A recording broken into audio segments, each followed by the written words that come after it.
Привет, привет, привет, песеры, с вами Морж, и сегодня все мы получили в игре сообщение, что появились какие-то подробности об обновлении. Давайте же с вами эти подробности разберем, так сказать, переведем с языка Konami на наш обычный человеческий, что нам сообщают и что у нас поменялось. Я нахожусь сейчас на официальном сайте eFootball 2022, тут, так сказать, инфа от разработчиков, поэтому давайте приступать и смотреть, что здесь интересного. Свое мнение об этом всем, конечно же, ты пиши в комментариях, я с удовольствием все это дело почитаю, и огромное вам спасибо за поддержку.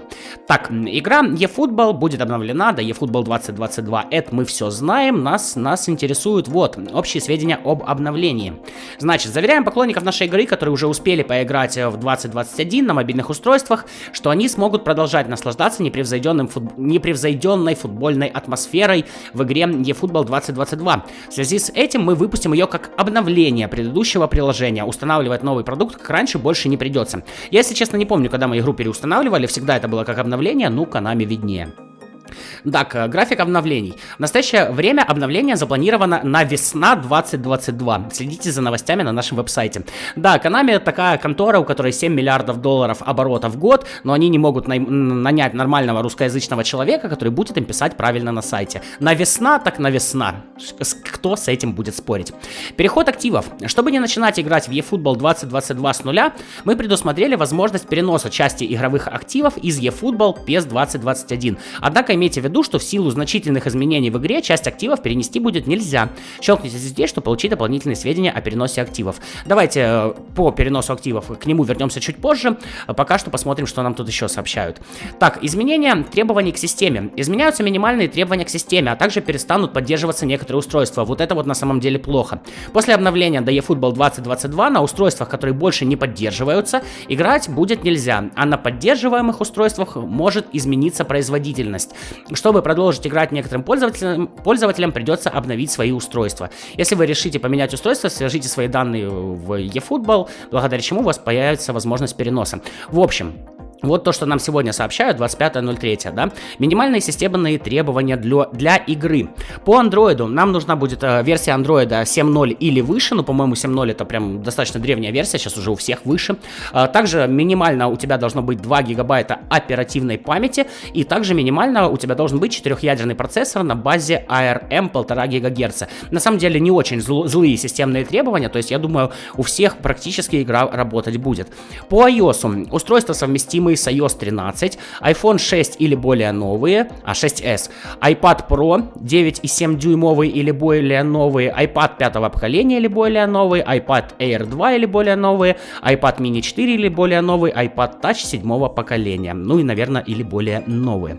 Обратите внимание, что на устройствах, отвечающих минимальным требованиям, игра не всегда работает идеально. Ну, я бы на самом деле обратил внимание, что ваша игра даже на самых мощных устройствах не всегда работает идеально. Вы сами в свою игру-то играли, господа разработчики.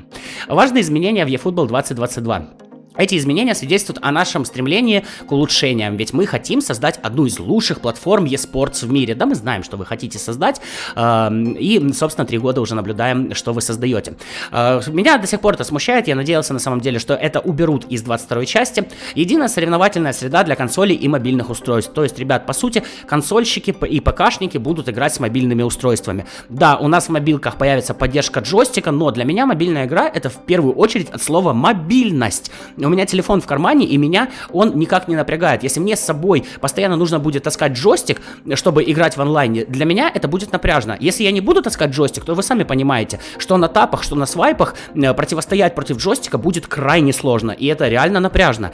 Вот. То есть выходить на вариант, что джойстик нужен постоянно или не играй в онлайне, ну, мне это кажется достаточно глупым. Я бы на самом деле оставлял мобильную версию мобильной версией, а ПК-консольную ПК-консольной. Пусть бы у них было общее пространство между ПК, консолями, там, PlayStation, Xbox, ну, короче, все это в одном, а мобилка бы осталась мобильной. Но, как мы видим, Konami все еще решает сделать нам мультиплатформенность. Как по мне, это не совсем правильное решение, ну, можете свое мнение написать в комментариях. Контракты с игроками. Так, опять вот 25.03 обновлено сегодня. В eFootball 2022 контракты с игроками имеют заданную длительность 365 дней с момента заключения. Игроки, контракты которых истекли, не исчезают, но вы не сможете продолжить развивать их, а также они не смогут участвовать в определенных матчах. Предмет продления контракта 60 дней позволит продлить контракт на 60 дней. Вот это вот неожиданно. Я бы удивился, если бы предмет продления контракта 60 дней позволил бы продлить контракт на 120 дней. Но Konami меня переиграли. Что это означает? Ребят, сейчас у нас контракты у игроков на матчи, то есть на 10 матчей мы подписываем игрока. В будущем он будет не на количество матчей, а на количество дней. Хорошо это или плохо? Ну, Konami здесь таким образом, по сути, будут выманивать наши деньги, чтобы мы покупали продление контракта. Смотрите, сейчас, если вы игрока не используете, то контракт у него не заканчивается, да, ну, как было 10 матчей, так и останется. В будущем же все игроки, которых вы не используете, они будут просто сидеть, у них все равно будут заканчиваться контракты. То есть каждый день будет щелкать, собственно, тумблер, и контракт будет заканчиваться. Ну, как по мне, не самый хороший вариант. Так, типы матчей, типы игроков и развитие игроков. Это мы все уже дело обсуждали, здесь ничего нового Konami нам не сообщает. Давайте перейдем на перенос игровых активностей. Я думаю, максимальное количество людей именно это интересует, что у нас останется, что останется, что не останется. Так, ниже приведено описание политики обмена и процесса переноса активов из eFootball 2021 на 22 часть. Итак, у нас сбросится имя владельца. То есть, по сути, вот то название команды, которое вы сделали, имя владельца, оно просто сбросится, введете новый, никаких абсолютно проблем. Информация о базовой команде при обновлении. Что это означает? У нас просто сбросится та схема, которая у вас сейчас настроена, сбросятся игроки, по сути, выбираете новую схему, расставляете игроков, тоже ничего страшного в этом нет. Показатели, история матчей, рейтинги и баланс MyClub при обновлении до eFootball будут обнулены. Не дергайтесь, золото у нас не заберут. Ну, во-первых, у нас заберут историю матчей. Во-вторых, количество побед и поражений, ну вот это вот все обнулится, да, у меня там уже 15 тысяч, по-моему, на основном аккаунте матчей наиграно, но не суть важно. Про баланс MyClub Coins, да, они вот так вот страшно пишут, что оно обнулится. Дело в том, что золотые монеты, которые называются MyClub Coins, да, они просто получат другое название и, по сути, останутся все как и было. Приобретенные темы не переносятся и не подлежат восстановлению, то есть, когда мы покупали Роналду или Месси за донат, у нас появилась тема, которую можно было менять в главном меню, их заберут. Настройки видео, параметры управления, языковые настройки будут обнулены.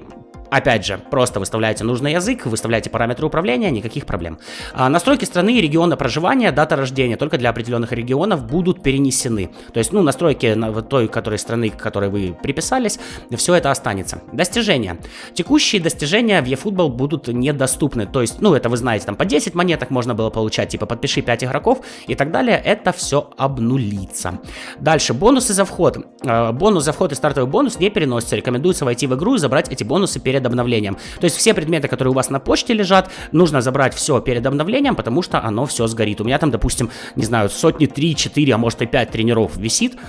Вот, мне их просто пихать некуда, и забрать это не получится. Эффекты предметов на игроков и главных тренеров действуют только в eFootball 2021. То есть дополнительные навыки, которые вы ловили, дополнительные позиции, которые вы ловили, это все тоже у нас обнулится. С игроков это послетают. Друзья, так, в eFootball 2022 отсутствует функция «друзья», потому что в eFootball 2022, судя по тому, что происходит в мире, ребят, мы все будем врагами. Вот, друзей у нас не будет. Поэтому зарегистрированные друзья не будут перенесены. Ну, потом каким-то образом можно будет это все добавить, я думаю, тоже небольшая проблема. Вот, монеты MyClub. Монеты MyClub будут переименованы в монеты eFootball, но весь баланс будет перенесен. То есть вот там вот выше они написали, что он будет обнулен, но здесь вот ниже пишут, что они будут иметь другое название, то, что я вам говорил, и все перенесется. ГП. Все ГП будут перенесены. Дальше, очки eFootball, они же ебалы наши любимые. Имеющиеся очки eFootball могут быть использованы в eFootball 2022. Тоже все будет перенесено, так что не волнуйтесь. По игрокам.